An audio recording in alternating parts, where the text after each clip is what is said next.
चलिए इस क्वेश्चन को हम ही बता देते हैं, ठीक है ना। कितना आया?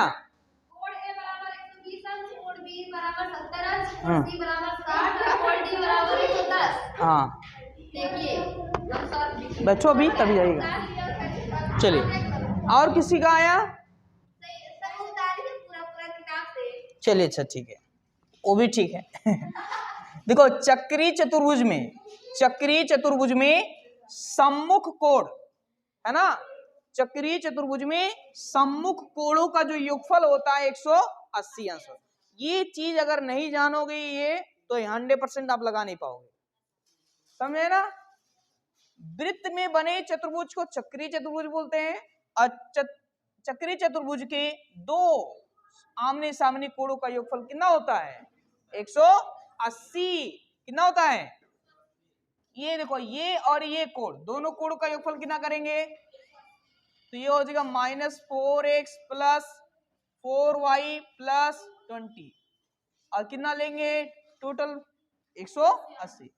देखो इसको हल कर लेते हैं, -4x प्लस 4y, इसको उधर ले चलिए,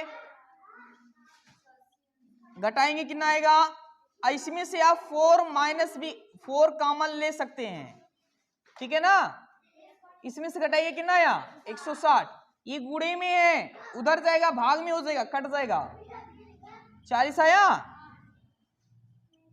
बस ये समीकरण आपका एक बन गया। इसके बाद ये दोनों को मैंने जब किया, इन दोनों को, अब इन दोनों को करना है, इन दोनों को, है ना। तो बोलो 3y माइनस 5, इसको जोड़ना है तो जोड़ने के लिए प्लस किया जाता है, लेकिन इसका चिन्ह क्या है, इसलिए मैंने इसको ब्रैकेट में लगा दिया, कोई दिक्कत नहीं ना। इन दोनों का योग भी कितना होगा? अरे चक्रीय चतुर्भुज में आमने सामने के कोणों का योगफल कितना होता है? अर्थात शीर्षा विमुख कोण कितना होगा? सम्मुख कोण, ठीक है ना। अब देखिए जरा इसका क्या हो जाएगा? 3y माइनस 5, ये प्लस माइनस, बस ये हो जाएगा इतना। इसको हल करो, 3y माइनस 7x, ये कैंसिल हो जाएगा, कितना आया? 180। समीकरण क्या मान लेते इसको? अब देखो इसको हल करना बच्चा, ये और ये। अब मुझे बताओ इसमें 3y है, इसमें कितना है? केवल y है, समझे ना। तो चाहे आप x वाले गुणांक को बराबर करिए, चाहे y वाले गुणांक को बराबर करिए, तभी हो पाएगा, वरना नहीं होगा। तो किसको बराबर करें? हाँ चलिए y वाले को बराबर करते हैं। इसमें 3y है, इसमें कितना है?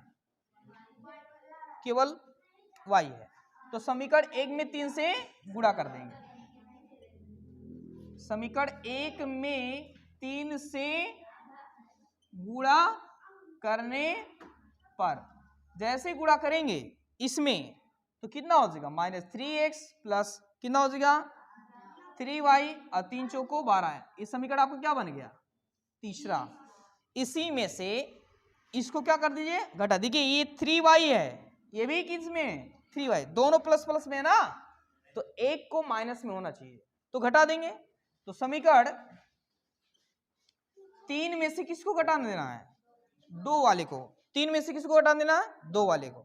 तो मुझे बताओ ये हो जाएगा -3x और प्लस 3y, और ये घटाना है पूरा, तो कितना हो जाएगा? 3, यहाँ y है ना, तो 3y।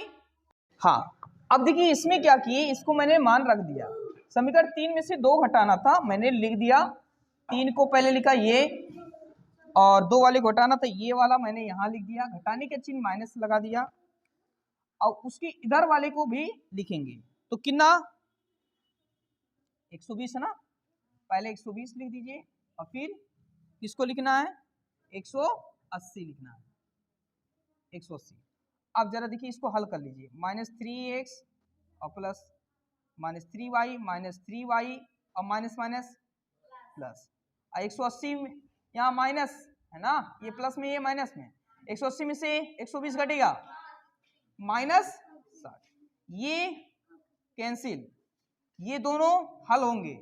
7x में से 3x घट जाएगा, बस तो कितना आ जाएगा बताओ जी? 15 चौको कितना आ जाएगा? तो ये x का मान कितना आ जाएगा? -15 आएगा। कितना आएगा? -15 आएगा। तो यही आप रख दीजिएगा, ठीक है ना। x का मान जब आ गया तो किसका मान निकालेंगे? x का मान चाहे समीकरण 1 में रख दीजिएगा, चाहे 2 में रख दीजिएगा, चाहे 3 में, किसी में भी रख करके x का मान रखिएगा, y का मान आएगा। जब x y का मान निकल जाएगा तो यही कोड आपका है, इसी में रखते चले जाइएगा एक एक करके, ठीक है ना। कर लीजिएंगे नहीं, मैं एक करके दिखा दे रहा हूं। पहला देखो ये कोड, x का मान कितना आया था? बस यही मैंने रख दिया। अब माइनस माइनस क्या हो जाएगा? अब 15 सत्ते कितना हो जाएगा? 15 सत्ते 105 और 110 हो जाएगा बस, ठीक है।